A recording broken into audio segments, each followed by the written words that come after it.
From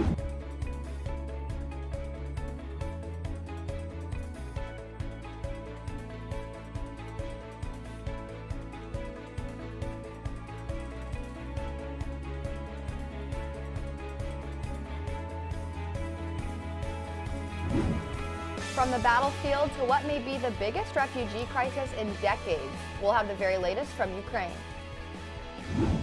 Separated by war, an exclusive interview with a Ukrainian filmmaker. Safe here, but his family is scattered in bomb shelters across Ukraine. Breaking news on COVID-19. Will masks be a thing of the past?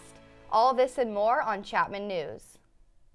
From Dodge College of Film and Media Arts, this is Chapman News. Good afternoon and welcome to this week's edition of Chapman News, the first of the spring term. I'm Luke Evans. And I'm Peyton Bell. We begin this morning with breaking news. The very latest from Ukraine, at least 47 people are dead after a Russian military strike in residential areas in a northern Ukrainian city. One of the missiles hitting an apartment complex. Russian troops in Ukraine have seized Europe's largest nuclear power plant, and now Ukrainian management is working at gunpoint. Fire near the plant is now out, and there is no indication of radiation leaking. The move is the latest in a series of power plays by Russia to seize control of Ukraine. Intense fighting all over Ukraine. Russians have captured the southern port city of Kherson and are on their way to enter Ukraine's two largest cities, Kyiv and Kharkiv.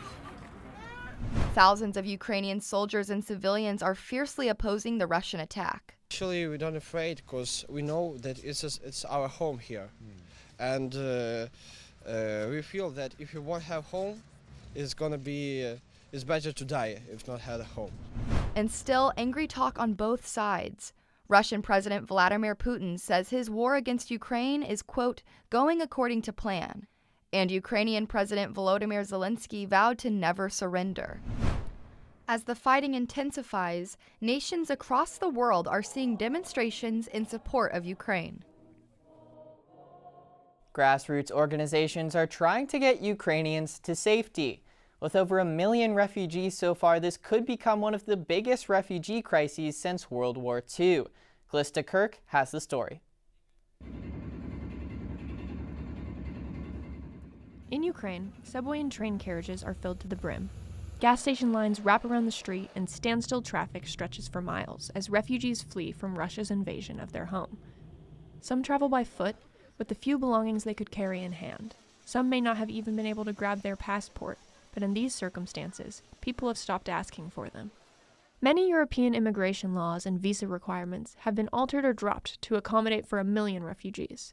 Marisa Chanachurulo, who specializes in immigration and refugee law at Chapman, says the short-term goal of these policies is to move people quickly and safely out of Ukraine. They probably hope that the long-term solution is repatriation, that Ukraine will stabilize and be a safe place to return to, but obviously that's something that no one can predict right now. The European Union announced that they would grant asylum for refugees for up to 3 years, offering access to welfare programs, education, and residential permits. Grassroots organizers on the ground are offering direct aid to the Ukrainians. Shakri Katan, whose foundation offers transitional services to refugees in Southern California, says these asylum seekers are currently operating off of their base instincts, trying to find shelter, food, and safety. Once the survival mode turns off or is not needed, I think that's where trauma kicks in. As many refugees have had their homes destroyed by Russian attacks, the reality of what's happening may be starting to settle in. It's completely unfair. We are in our country, we're in our home, and now we need to leave it to the nowhere. While immediate neighbors to Ukraine are seeing the majority of refugees, immigration councils say that North America and Eastern Europe can expect to soon have a line of people at their borders. For now, the White House is asking Congress to spend $2.9 billion on food, humanitarian aid, and other supplies for Ukraine's neighboring countries. This is Callista Kirk, reporting for Chapman News. Back in the United States, 38 million people tuned in to President Joe Biden's first State of the Union address on Tuesday. He began by directly calling out Russian President Vladimir Putin amid the Russian-Ukraine war. 6 days ago, Russia's Vladimir Putin sought to shake the very foundations of the free world, thinking he could make it bend to his menacing ways. But he badly miscalculated. He thought he could roll into Ukraine and the world would roll over. Instead, he met with a wall of strength he never anticipated or imagined. He met the Ukrainian people. There was a common theme in Biden's speech: unity.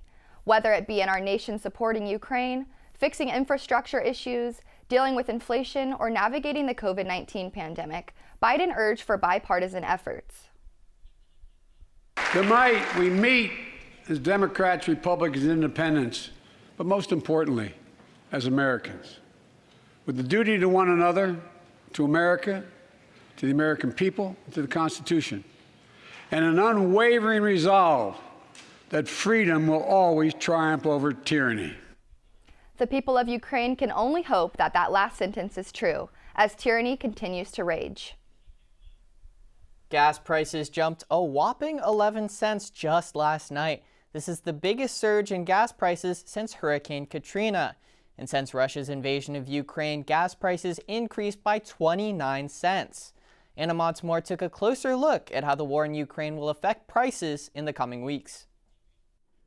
The United States is starting to see the direct impact of Russia's invasion on Ukraine.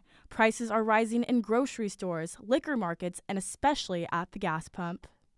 The pain at the pump is about to be more extreme. A record high for gas in California sat at $4.71 a gallon, and as of today, that has jumped 5 cents with no signs of slowing down. It feels like I'm playing catch up almost. Like I gotta keep up with the prices. Even door dashing, I go to make, a profit, and now I'm going to make a profit with it, but it's so much less now because so much of that is going towards gas.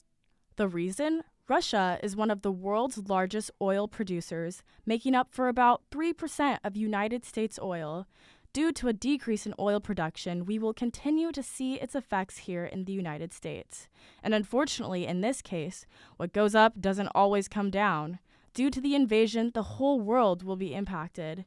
European prices will see a rise as the German-Russian oil pipeline has been put on hold and is something that will eventually affect the U.S. oil prices even more. And it's not just gas where we are seeing direct impacts. Have you made a trip to the grocery store recently?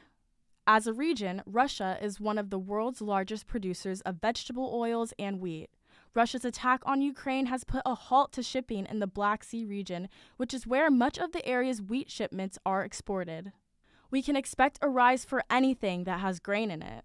Wheat, corn, oats, barley, rye, meaning that could mean higher prices on breads, beer, cereal, and animal feed, among many other things impacting billions of dollars worth of products. As Russia continues to invade Ukraine, the economic effects will continue to become more apparent here in the U.S. For Chapman News, I'm Anna Montemore. Hang on, Luca, are we supposed to be wearing masks right now? We are indoors. Well, not anymore, actually, folks. I think the straps are coming off. Adrian, what can you tell us about the new mask mandates? Well, Luca, Chapman President Danielle Strupa just announced masks are optional for all students and staff, regardless of vaccination status. Luca, this means you can start sporting your signature red lipstick again. To mask or not to mask, that is the question. And with new CDC guidelines, this question can get a bit confusing. So let's break it down. The new guidelines suggest 70% of Americans can now stop wearing masks and no longer need to social distance or avoid crowded indoor spaces. Counties are now sorted into low, medium, or high risk. The CDC recommends only high-risk areas require everyone to wear a mask. It should be noted the CDC recommends unvaccinated people should always wear a mask indoors, even in low-risk areas. What does this mean for schools? Well, the CDC has endorsed universal masking in schools since July, but the new guidelines recommend masking in schools only in high-risk areas. California is actually lifting the school mask mandate March 11th, and here at Chapman, as I mentioned earlier, masks are now optional for all students and staff. What about on airplanes? It's scheduled to be lifted just 1 week later on March 18th. And over at the White House, the mask mandate has been lifted, just in time for Biden's State of the Union address. Pretty convenient timing, if you ask me. Tonight I can say we're moving forward safely back to more normal routines. We've reached a new moment in the fight against COVID-19, where severe cases are down to a level not seen since July of last year. Just a few days ago, the Center for Disease Control and Prevention. Now that's some good news, but what is the next normal? With more on what we can expect in our future is Caroline Applegate. After 2 years, Americans have grown more impatient, wondering if the pandemic will ever be over. I should not have to cover my face, wear a face diaper to get on an airplane. California Governor Gavin Newsom recently announced his shift to a 7-point plan towards an endemic. Experts say an endemic is when the virus still exists in a community, but becomes manageable as immunity builds. 26% of California residents are not vaccinated. Infectious disease expert and contributor to Chapman News, Dr. Jerica Lamb says this is hindering our progress towards normalcy. We are living with this virus until everyone is fully vaccinated. Newsom came up with an acronym SMARTER to show his future plans. S stands for shots, or more vaccine availability. M is masks. Newsom plans on distributing 75 million masks. A is awareness. R is readiness. T is testing. 50,000 tests per day will be available statewide. E is education. The state will expand by 25% for school-based vaccination sites. R is reaction or response, developing better treatments for COVID. Dr. Lamb believes the 7-point plan is a good approach. The question would it be the best approach? And we won't know that until probably 6 months from now and see. Alternate vaccine methods are in development to make it more accessible. Dr. Lamb says a nasal spray is in clinical trials and is great for people who do not like needles. We're going to live with the SARS-CoV-2 virus for a very, very long time now. Then we need to come up with different strategies to administer novel vaccines. Josh Panko, local coffee shop worker, explains how the cafe environment has changed since the recent mask mandate lifting. I'm masked with my fellow employees, and I believe that that's kind of like what makes all the difference. COVID has affected at least 1 in 5 California residents, and more than 84,000 Californians have died. Newsom said that this is not like World War II, where we can have a ticker tape parade and announce the end. This is Caroline Applegate reporting for Chapman News. Although COVID won't be going away anytime soon, this segment will. For your COVID report, I'm Adrienne Mitchell. Up next, we hear firsthand from a Chapman alumnus on how the war in Ukraine is affecting his family.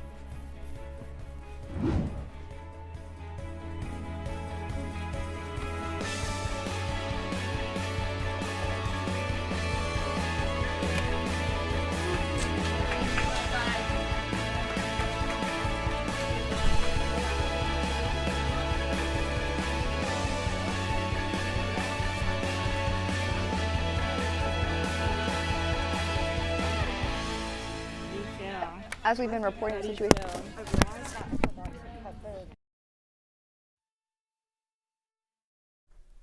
As we've been reporting, the situation in Ukraine is becoming more and more dangerous as Russians step up their bombardment. A couple of nights ago, I sat down with Ukrainian Chapman alumnus Danilo Hawk, who has family and friends currently hiding in bomb shelters in Ukraine.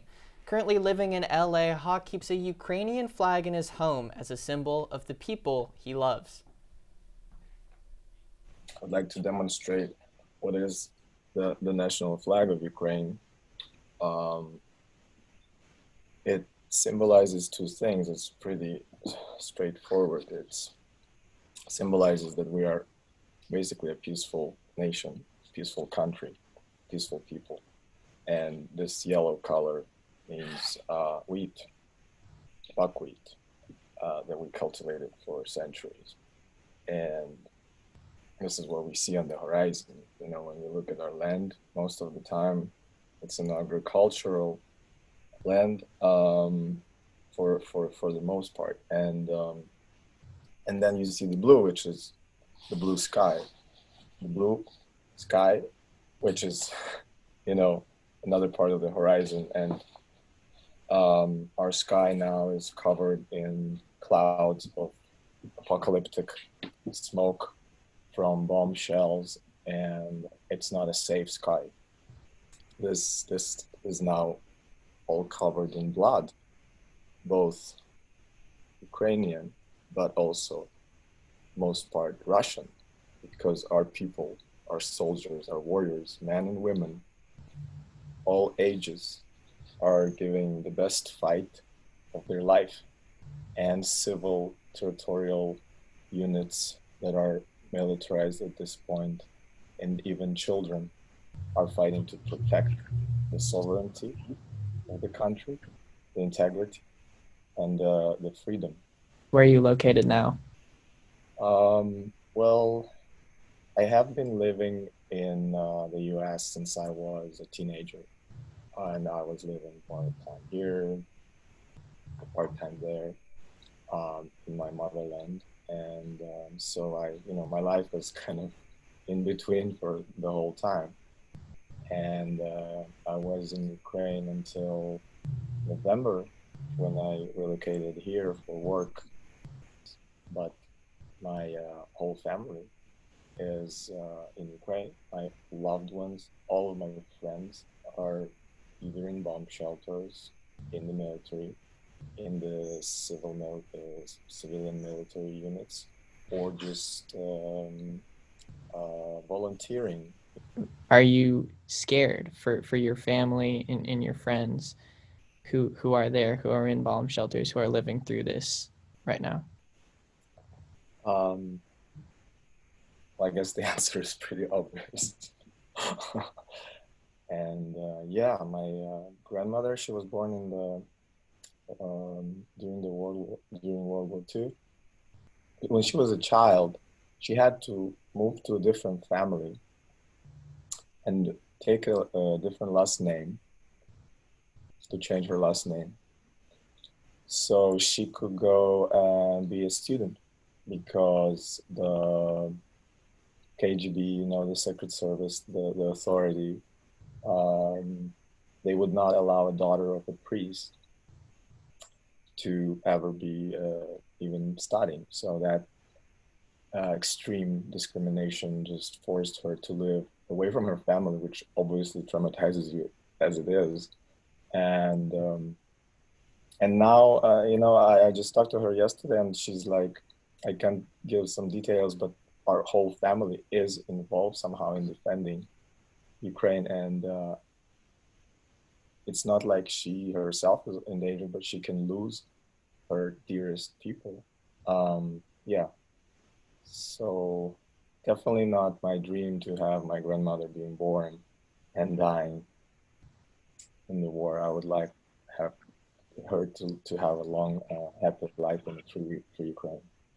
And is your family and friends, for the most part, are they okay? Have they been able to leave the shelters at all?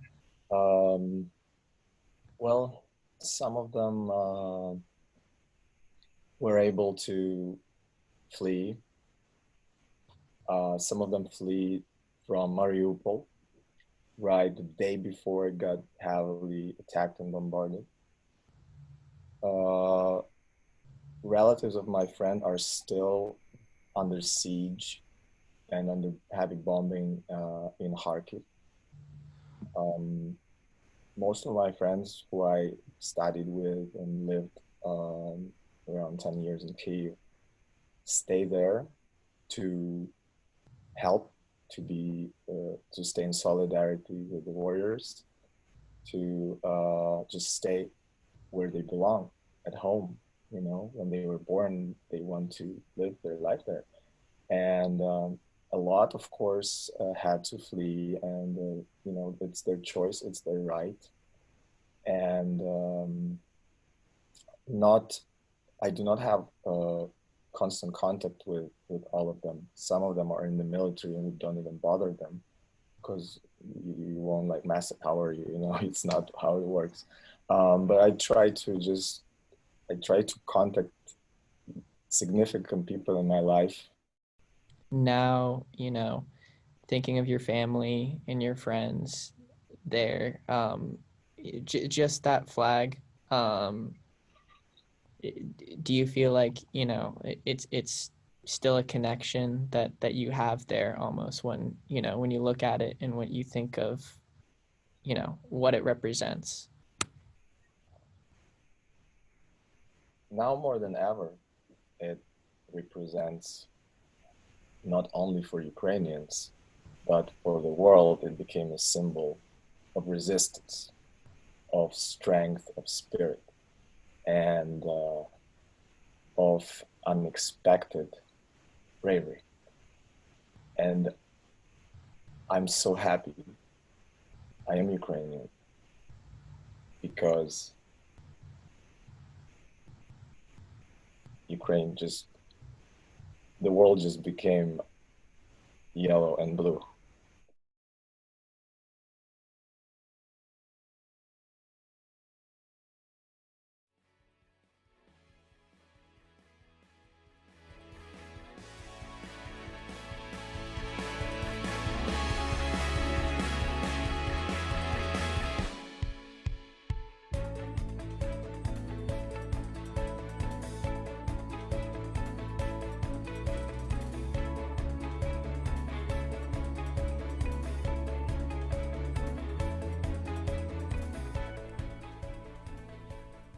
The February job report just released showing positive numbers for unemployment. Our political reporter Claire Weber joins us with more. Thanks, guys. February sees the biggest monthly gain in job growth since last July, dropping the unemployment rate to 3.8%. Nearly 700,000 jobs were added, bringing employment closer to what it was pre-pandemic. U.S. Federal Appeals Court Judge Ketanji Brown Jackson is starting to make her rounds on Capitol Hill. President Joe Biden announced Jackson as his Supreme Court nominee to replace retiring Justice Stephen Breyer. To start her rounds off on Capitol Hill, Judge Jackson met with Senate Majority Leader Chuck Schumer and Senate Judiciary Committee Chairman Dick Durbin to discuss her qualifications, along with Senate Minority Leader Mitch McConnell and Republican Senator Chuck Grassley, both who share strong opinions on Biden's pick. I'm troubled by the combination of this slim appellate record and the intensity of Judge Jackson's far-left dark money fan club. 51-year-old Judge Jackson is a Harvard Law graduate who clerked for Justice Breyer. Judge Jackson's background as a former public defender of nearly 9 years makes her unique. She will be the only justice with significant experience representing low-income criminal defendants. Democrats have voiced their support for Judge Jackson in light of her distinguished background. She has issued 500 separate legal opinions. Her record is pretty well known, enough so that we confirmed her for the D.C. Circuit Court just a few months ago. Although the Senate confirmed Judge Jackson to the appellate court with bipartisan support just last year, she will have to win over at least 50 senators to be confirmed onto the Supreme Court. Senate Minority Leader Mitch McConnell released a statement last Friday stating, quote, "I look forward to carefully reviewing Judge Jackson's nomination during the vigorous and thorough Senate process that the American people deserve," end quote. Judge Jackson will continue to meet with senators until the Senate confirmation hearings begin March 21st. President Biden and Senate Democrats say they are still on track to fill Justice Breyer's seat by the April 8th recess. If confirmed, Judge Jackson will make history as the first African-American woman to serve on the Supreme Court. Former President Donald Trump and former Chapman University law professor John Eastman are being investigated by the January 6 House Committee for criminal conspiracy to overturn the 2020 election results. The House Committee cannot bring any criminal charges itself, but can only make a recommendation to the Justice Department. The House Committee finally gained access to an email exchange between Eastman and Mike Pence's lawyer, Greg Jacob. Eastman responded to Jacob, "The siege is because you and your boss did not do what was necessary to allow this to be aired in a public way so the American people can see for themselves what happened." John Eastman is also being investigated by the State Bar of California. Eastman lawyers say the investigation should clear him of any charges. Ultimately, a judge will decide. In other news, the Texas primaries kicked off the start of the 2022 midterm elections on Tuesday. Incumbent Greg Abbott and Democratic opponent Beto O'Rourke secured the nominations in the Texas gubernatorial election. And another race to watch, Texas Attorney General Ken Paxton is headed for a May runoff election facing George P. Bush for the Republican nominee. This has been your political update for the week. I'm Claire Weber. Thanks, Claire. With all that political news, let's get off Earth for a minute, if you will. The man in the moon isn't happy. 3 tons of space junk just hit his face. Now there's a crater. This is the first time space junk has accidentally collided with the moon. It's unknown whether this leftover rocket is China's or Elon Musk's. Coming back down to Earth, a recent wildfire in Southern California is just one of many we can expect this year. Promise Johnson has more on increasing wildfires. Officials are still investigating the cause of the Jim Fire in South Orange County. It's burned over 550 acres of the Saddleback Mountains and is 50% contained. There was over 8,600 wildfires in California last year. But wildfires aren't only a problem in California, it's worldwide. The UN says the world will experience a 30% increase in wildfires by 2050. By the end of the century, that number will almost double to 52%. The UN reported in their latest article that wildfires across the world have risen in the last 2 decades, and studies have shown that there are more factors that affect these increased rates than just climate change itself. Research conducted in the last decade cites that wildfires appearing in new places are due to a change in the environment, such as permafrost melting in the Arctic.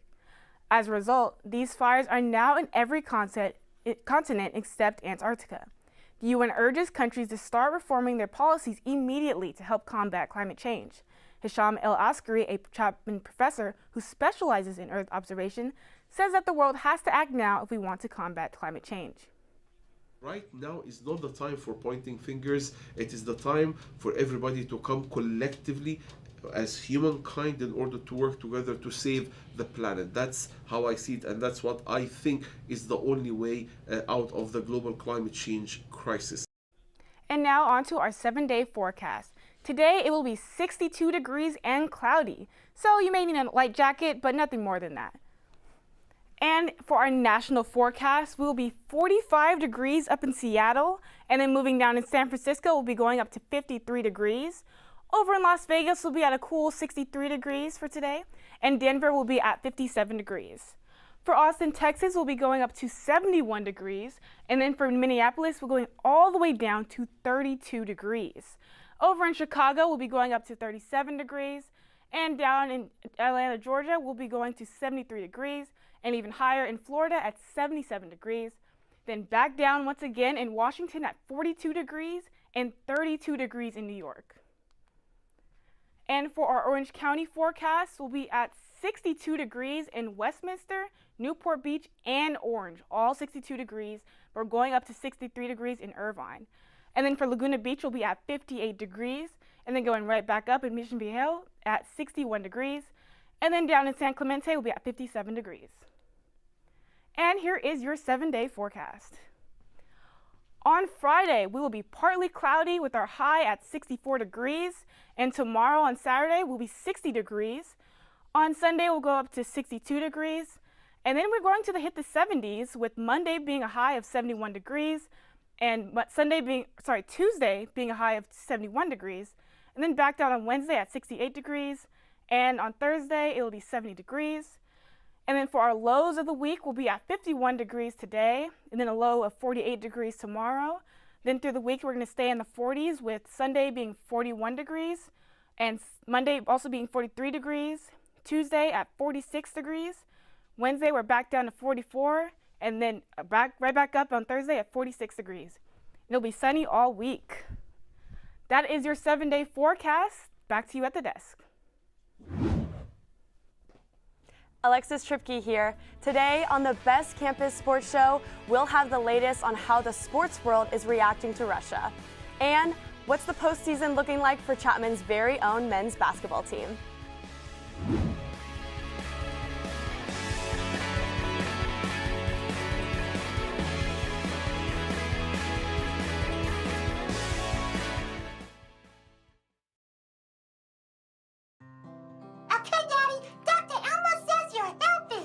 Oh, well, thank you. Our children and families want us to be healthy. That's why I and lots of other grown-ups got the COVID-19 vaccine, so we can stay healthy and get back to the moments we miss, like seeing our friends and family. There you go, Daddy, for a healthy checkup. Oh, thanks, son. With free COVID-19 vaccines, sunnier days are ahead. Visit getvaccineanswers.org. God, Peyton, don't you miss going to baseball games? It's been so long. Can baseball season hurry up and start already? Well, you might be waiting a little bit longer, buddy. Our Alexis Tripke is here to report on the MLB lockout and more. What's up, Panthers? It's a new semester, and we're back to ballin' on the best campus sports show. I'll tell you who isn't, though: Major League Baseball. As a tiring lockout drags on between the league and the Players Association, regular season games have been canceled. Tomorrow, these Arizona stands should be filled with baseball fans. The lines at these ticket booths should be backed up. Instead, spring training games scheduled to start last week have been delayed, thanks to a continued struggle between Major League Baseball and its Players Association.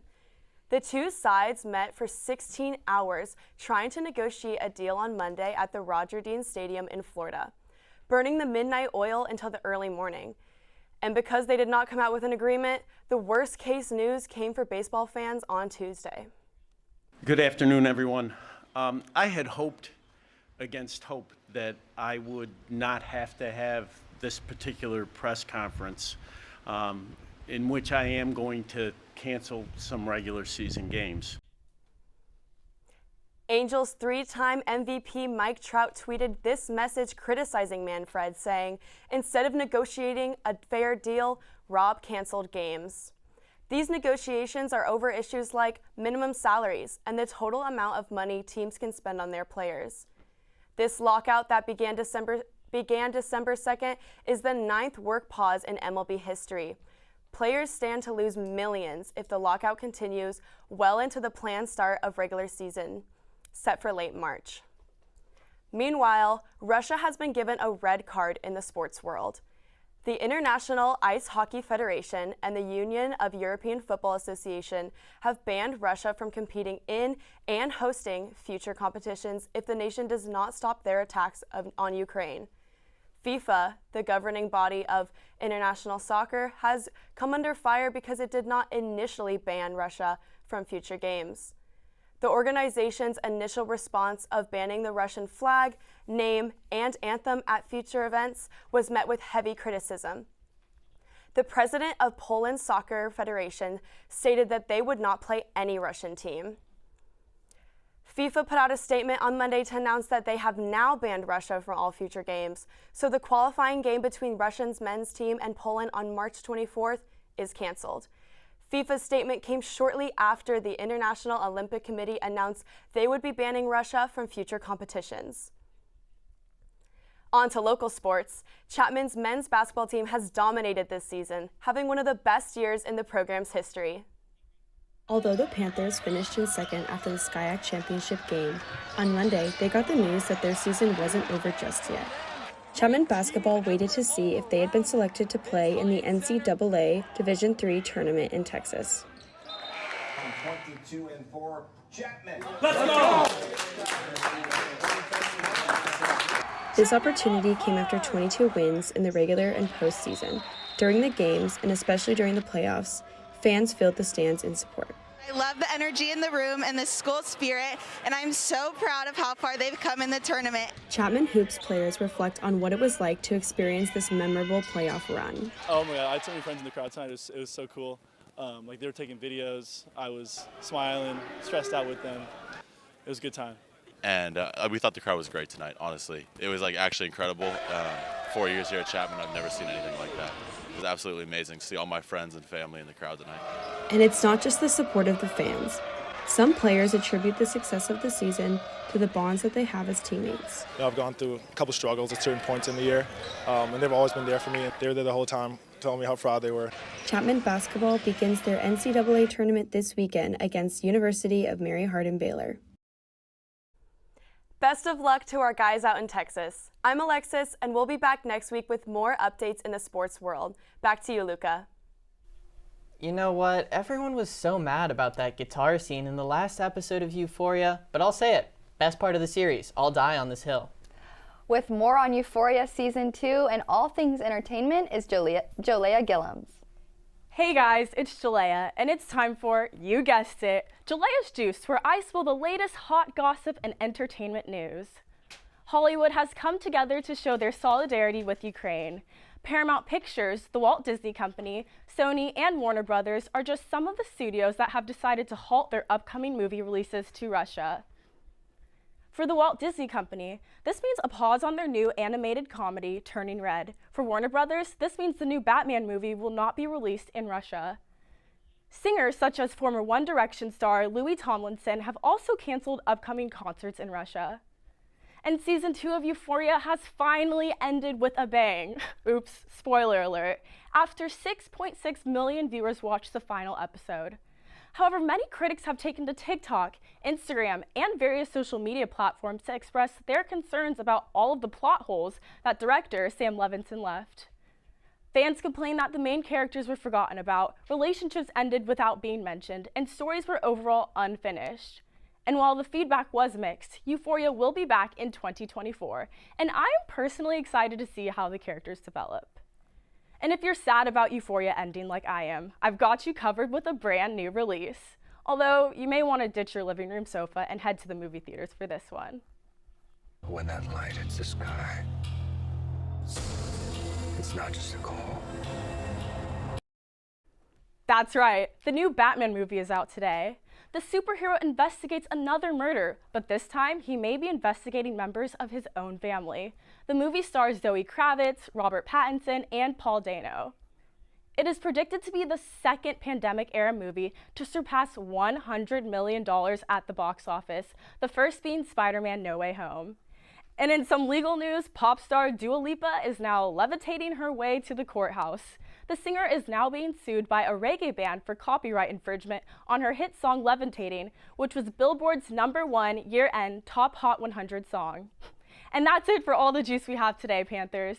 Stay tuned next week for something a little sweet. Back to you, Peyton. All this news has made me hungry. Oh, I just had a burrito. I'm kind of full. I just want to drive my truck. Silly goose, you can have both. Our Adrian Mitchell reports on what's up with food trucks. The Home Depot parking lot in Cyprus is much more than a place to park your car Tuesday nights. People mingle, dance, and enjoy a variety of foods. And it's all because of a couple of food trucks. They have windows where you can see them making it, so it's like you know where your food is coming from, and you know like they're taking their time and it's genuine. It's just a nice experience. You get fresh air, live music, and portable food. Not only are food trucks more informal than a restaurant, some view it as more COVID safe as customers order and eat outside. Food trucks became an alternative to indoor dining during the pandemic. There are over 24,000 food trucks in the U.S. today. We're here at Food Truck Tuesday in Cyprus talking to some of the local food trucks, including Scooter's Sweet Shack, which has been around for 9 years. Paula's truck mostly caters kids' birthday parties, and she says sales weren't significantly impacted by the pandemic because kids still celebrated their birthdays, just outside. I thought maybe I might retire, but I enjoy it too much. According to Food Truck Operator, a website that tracks developments in the food truck world, food trucks are a $2.7 billion industry. In fact, the food truck industry is outgrowing the restaurant industry 5.5% to 4.3%, because even with substantial startup costs, the food truck industry is a safer option. And it's because of this reason that food trucks became popular during the Great Recession. Chefs from top restaurants were laid off, and food trucks were cheap to buy and easy to run. The rise of social media has also played an important role in the growth of food trucks. Food trucks rely on social media to let customers know where their trucks will be parked. It's a huge role. I would say it's brings like more than 50% of the businesses that we get. It's getting out there, our name out there, food out there, As technology continues to improve, the food truck industry is expected to continue to grow. I'm Adrian Mitchell, reporting for Chapman News. We'll definitely be visiting Food Truck Tuesday soon. Yeah, I can't wait. Trucks and food, wow. Well, that's all we have for this week. Be sure to check our YouTube page at chapmannews.tv and make sure to follow us on Instagram at Chapman News. I'm Peyton Bell. And I'm Luca Evans, and we'll see you next week, same time, same place.